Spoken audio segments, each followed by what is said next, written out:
Na Sibéria, onde o rio Angara se encontra com o rio Kitoy, está localizada a cidade de Angarsk.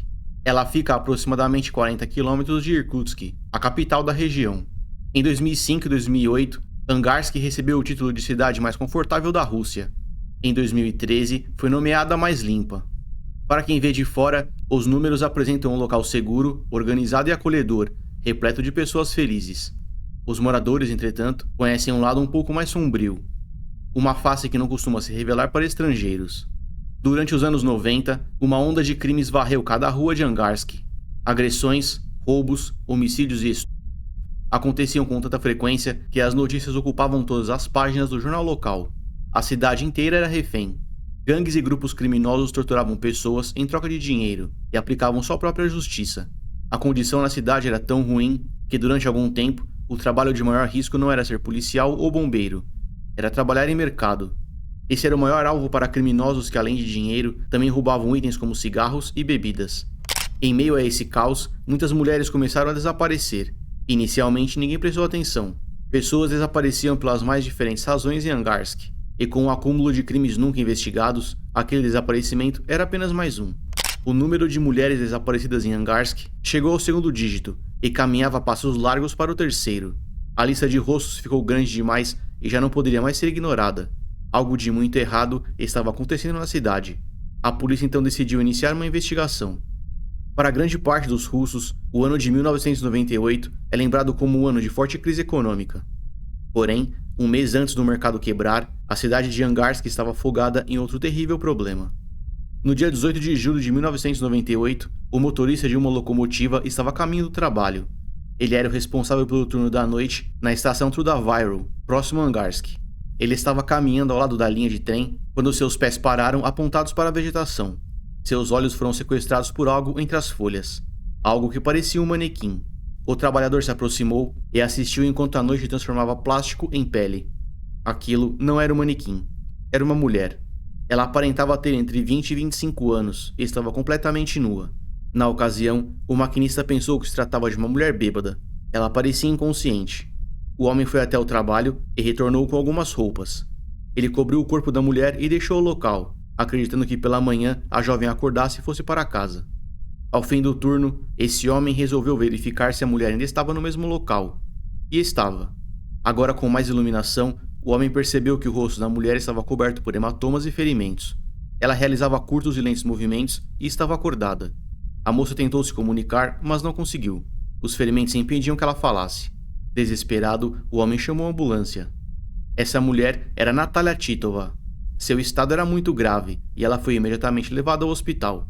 Sua cabeça apresentava múltiplas perfurações. As marcas, porém, não eram compatíveis com lâmina. Obviamente não se tratava de acidente e a polícia foi acionada. Eles descobriram que Natalia constava como desaparecida já há 2 dias. O hospital conseguiu contato com Dmitry Titova, de 23 anos. Ele e Natalia estavam casados há 3 anos. Dmitry era militar e a polícia descobriu que eles tinham brigado no dia anterior ao desaparecimento. Ele e a esposa programaram um piquenique com alguns amigos próximo a um lago. Eles chegaram ao local via carona cedida por um colega de nome Gennady. Após o piquenique, que tinha mais álcool do que lanches, Dmitry pegou no sono e Natalia teve relações com Gennady. Encerrado o ato íntimo, ela disse que iria até uma cafeteria, mas seu novo parceiro se recusou. Estava de madrugada e Natalia decidiu ir sozinha. Dmitry acordou aproximadamente às 5 horas da manhã e percebeu que sua esposa não estava lá. Após algumas horas de busca, ele foi até a polícia.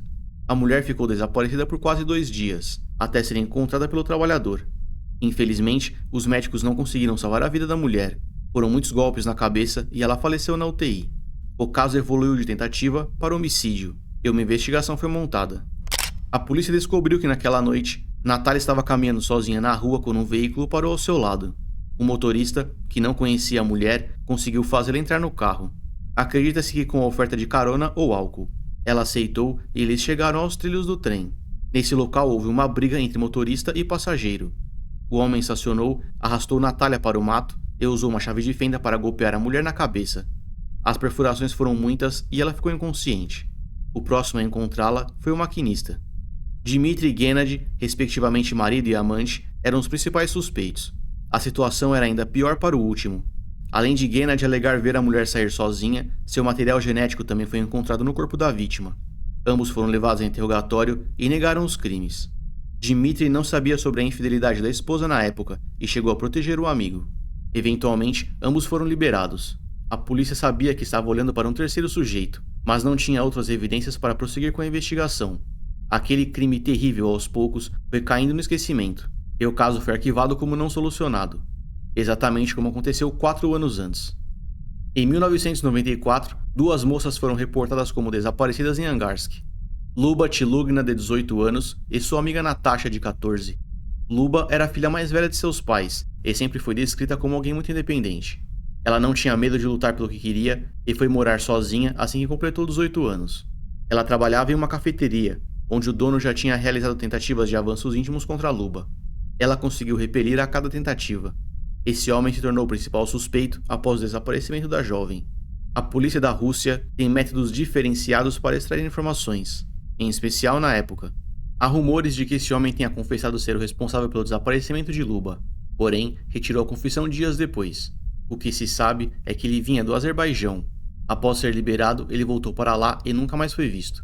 E esse não foi o único episódio triste no caso de Luba. Diferentes criminosos ligaram para a mãe da moça, alegando serem o sequestrador. Eles tentaram extorquir a família e pediram altas quantias em dinheiro em troca da liberdade de Luba. A mãe da mulher já tinha colocado o apartamento à venda para pagar o resgate, quando a polícia bateu em sua porta. Luba foi encontrada já sem vida em uma floresta, próximo a um rio. O corpo da mulher estava ao lado de sua amiga Natasha. A perícia encontrou marcas de pneu no local, indicando que elas foram levadas até lá por um veículo. O crânio de ambas apresentava ao menos 12 ferimentos cada. Esse crime terrível virou manchete no jornal local e trouxe pânico para a sociedade. Um homem pegou o jornal e foi até a polícia. Ele já reclamava há meses de que sua esposa tinha desaparecido, mas não foi ouvido. O acúmulo de mulheres mortas exibindo ferimentos similares começou a chamar a atenção. O termo assassino em série na época estava muito associado à imagem de Andrei Chikatilo. Ele fez mais de 50 vítimas e foi capturado no dia 20 de novembro de 1990. As autoridades não queriam acreditar que já olhavam para o próximo serial killer. Existia um pensamento por parte dos agentes de que assassinos em série eram um produto americano e, portanto, não poderiam existir na Rússia. Essa resistência comprometeu a investigação que, inicialmente, tratou os casos de maneira separada. Porém, chegar à conclusão de que existia um serial killer à solta foi inevitável. Além dos corpos que se acumulavam, algumas mulheres também foram até a polícia. Sobreviventes que foram raptadas pelo criminoso, mas conseguiram correr. Todas apontavam para alguém que se apresentava como Mikhail, e tinham histórias muito parecidas. No dia 27 de janeiro de 1998, Svetlana Misevicius, de 17 anos, estava em sua festa de aniversário com algumas amigas. A celebração terminou já na parte da noite, e a jovem precisava voltar para casa. Ela entendia que voltar sozinha a pé poderia ser perigoso, e escolheu pegar um táxi ou carona. Era bastante comum para a época que carros de passeio também trabalhassem como táxi, sem a necessidade da identificação no veículo. Oferecer carona era visto como renda extra muito antes da existência de aplicativos. E infelizmente para o caso de Svetlana, talvez fosse mais seguro seguir a pé. Ela foi até a estrada e um carro parou ao seu lado. A jovem entrou e imediatamente ficou desconfortável. Existia algo sobre o motorista que não lhe agradava. Ele percebeu isso e apresentou um distintivo da polícia. Saber que ele era um agente da lei passou segurança e acalmou a moça. Mais tarde, ela foi encontrada inconsciente ao lado de uma estrada. Svetlana foi espancada com um nível tão alto de agressividade que seu corpo foi levado direto para o necrotério.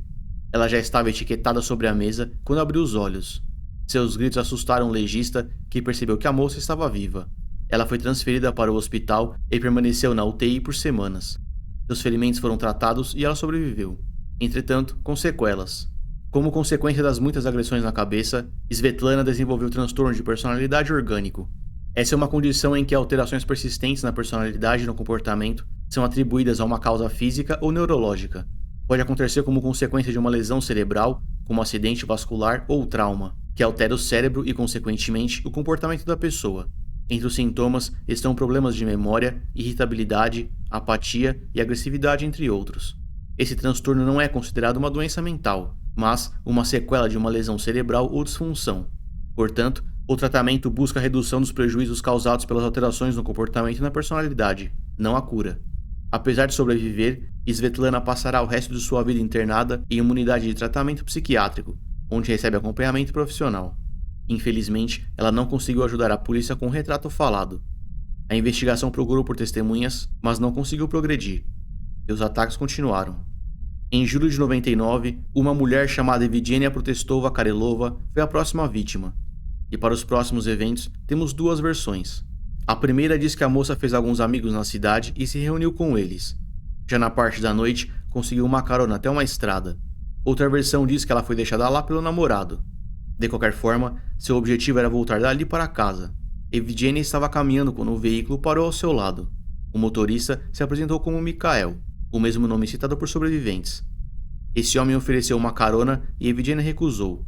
Ele então apresentou seu documento policial e a mulher abaixou a guarda. Ela aceitou a carona e entrou no carro. A mulher apontou a saída que deveria levar à sua residência, mas o carro seguiu reto. Ele passou a saída e entrou em uma floresta. Com o sol já no horizonte, o homem parou o carro e ordenou que a mulher saísse. Assustada, Evgenia abriu a porta e deixou o veículo. Segundos depois, ela olhou para trás e percebeu que o motorista corria em sua direção. Para ele, aquilo era um jogo, uma caça, e estava claro quem fazia o papel de predador. Evgenia foi derrubada e agredida severamente na cabeça diversas vezes, até que perdeu a consciência. Quando a moça abriu os olhos, estava em um quarto de hospital. A história era tão bizarra que inicialmente a polícia achou que se tratava apenas de delírios, e não levou a mulher a sério. Quem ouviu e reproduziu a história foi a mídia. Enquanto isso, a investigação continuava olhando para outros casos.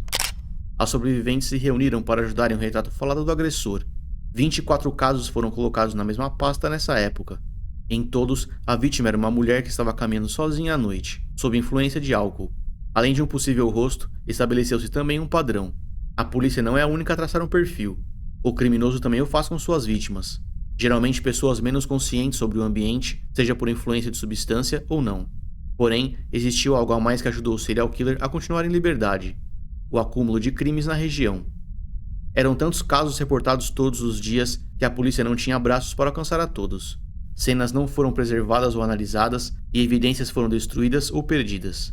O caos da rua era um espelho da delegacia, que na época negligenciou pessoas desaparecidas. Nikolai Kitaev, por sua vez, estava fazendo tudo o que podia para limpar a cidade. Ele foi um dos poucos que enxergou o serial killer por entre os outros crimes. Foi ele o responsável por fundir os 24 casos em um. Esse detetive foi quem tomou a frente da investigação que caçava o serial killer, e ele notou algo interessante: o documento de polícia. Todas as sobreviventes descreveram um distintivo apresentado pelo criminoso, que na verdade era um documento de identificação com nome e foto. Algo muito mais trabalhado do que apenas o brasão da instituição. Existem criminosos que se aproveitam do símbolo da polícia para cometer crimes.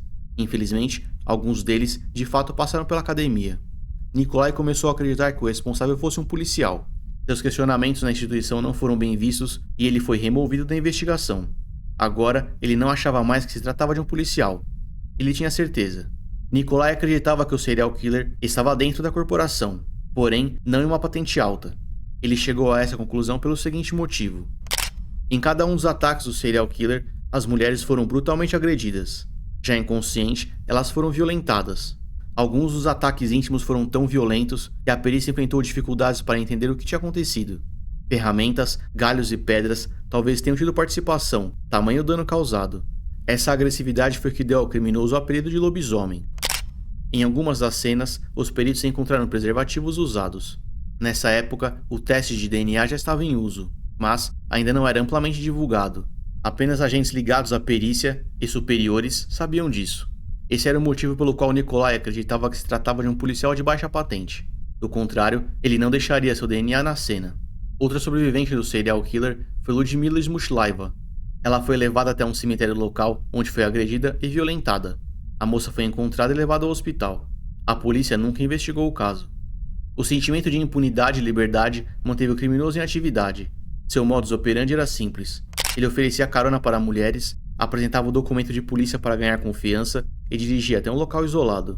A mulher era severamente agredida e violentada após estar inconsciente ou morta.